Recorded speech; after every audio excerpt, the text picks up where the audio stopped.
Welcome to the Wild West, the American West, a land of vast plains, towering mountains, and untold riches. But the West holds another allure, a darker side whispered in saloons and around flickering campfires. This is the story of the ghosts of the Wild West.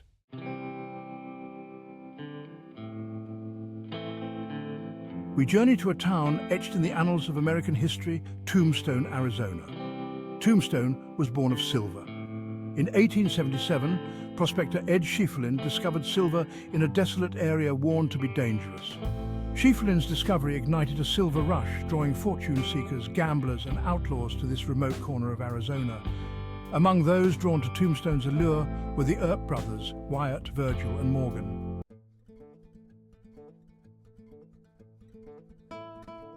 On October 26, 1881, the simmering tension between the Earp brothers and a group of outlaws known as the Cowboys erupted in a hail of gunfire.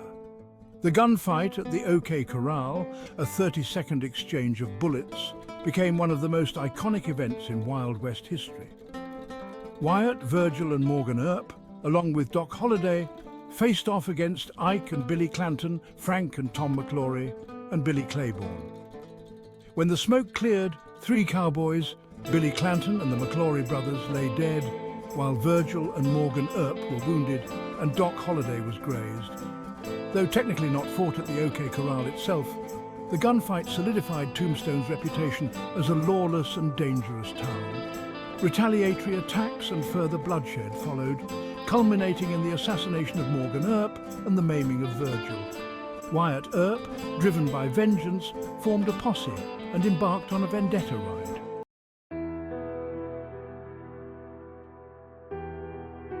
The silver boom that fueled Tombstone's rapid growth proved to be short-lived.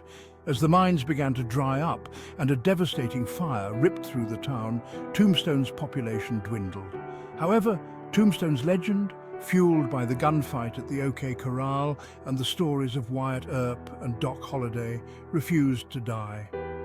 Today, visitors from around the world flock to Tombstone to walk the same streets as legends and witness reenactments of the famous gunfight.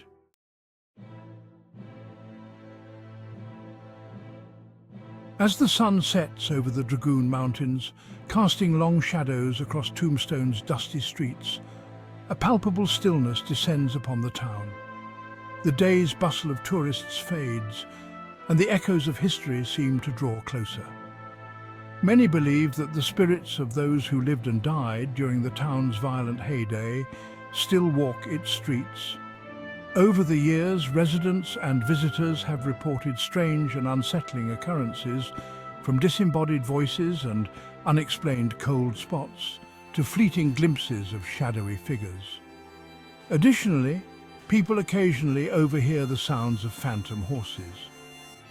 After that day at the OK Corral, something lingered. Numerous witnesses claim to have seen a figure resembling Billy Clampett, both victim and perpetrator, walking across the corral. The spirits of the Earp brothers have also been reportedly sighted. Opinions vary.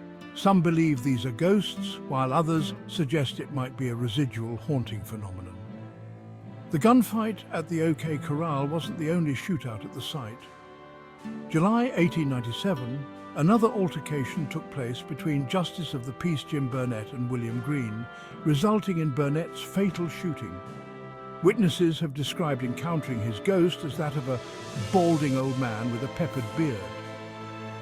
At times, Justice Jim is wearing a flat-brimmed hat, but he mysteriously disappears when approached.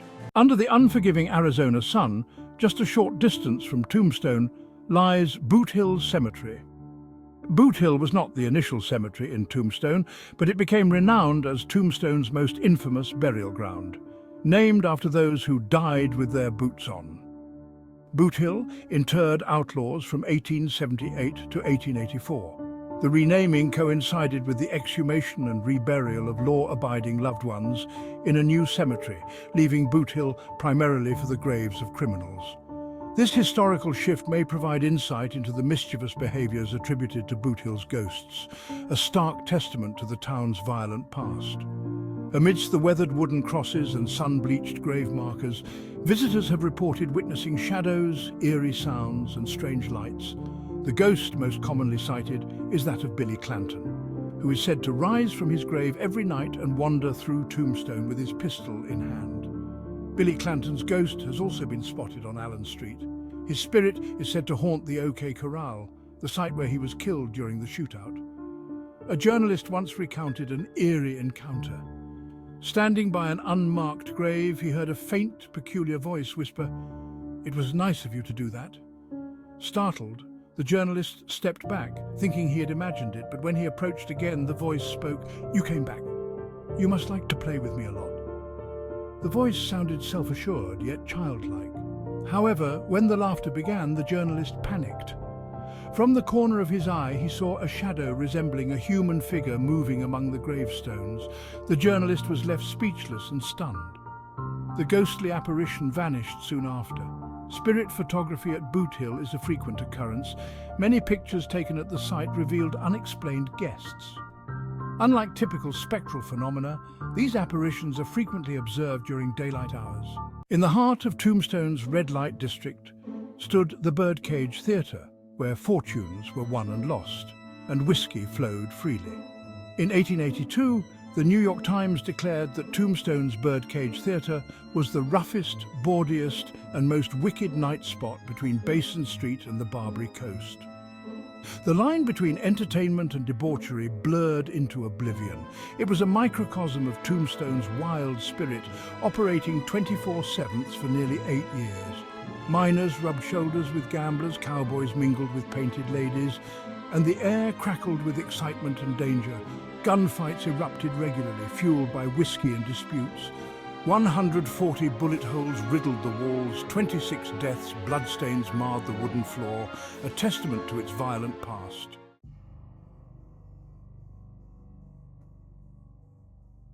On December 24, 1881, Lottie and William Hutchinson inaugurated the Birdcage Theatre. The theatre remained operational around the clock, 7 days a week. In the Town Too Tough to Die, the Birdcage Theatre stands with a grim history. Inside, the birdcage witnessed stabbings, shootings and suicides, resulting in the deaths of an estimated 26 individuals within its walls. When the Birdcage Theatre closed in 1889, it wasn't applause that lingered, but a palpable silence, pregnant with echoes of its tumultuous past. Many believe the spirits of those who met their end within the birdcage's walls still roam, their souls tethered to the place. Little Gertie, the gold dollar, caught Margarita sitting on Billy Milgreen's lap in 1882. Gertie, a petite woman, was furious that Margarita was encroaching on her lover. In a fit of rage, she grabbed Margarita by the hair, stabbed her with a double-edged stiletto, and brutally hacked out her heart. A century later, Gold Dollar's stiletto was discovered behind the birdcage. The stiletto is now exhibited at the birdcage. Witnesses have reported catching glimpses of Margarita's ghost. In the 1980s, William Hunley organised a séance at the Birdcage Theatre. As the proprietor, Hunley enlisted a renowned psychic medium for the event. During the séance, a malevolent spirit purportedly began to strangle William Hunley, shocking those in attendance with frightful reactions. The violence only subsided when the commotion broke the medium from her trance. Hunley bore bruises on his neck for 6 weeks following the incident. An antique poker chip would manifest and disappear mysteriously, appearing only to vanish without a trace.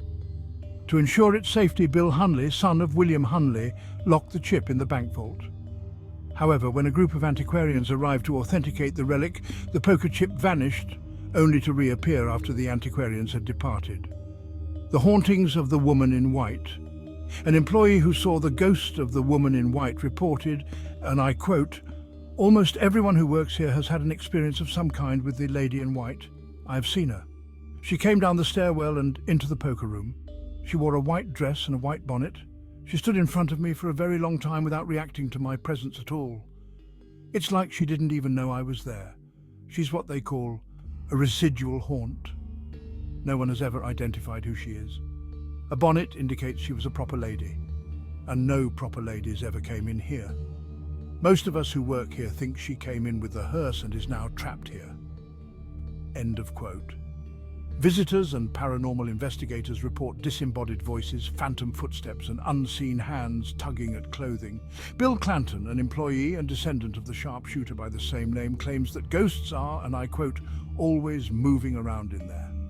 There's laughing and carrying on you can't explain. You can smell smoke around the dice table. I tell them, you leave me alone and I'll leave you alone." End of quote.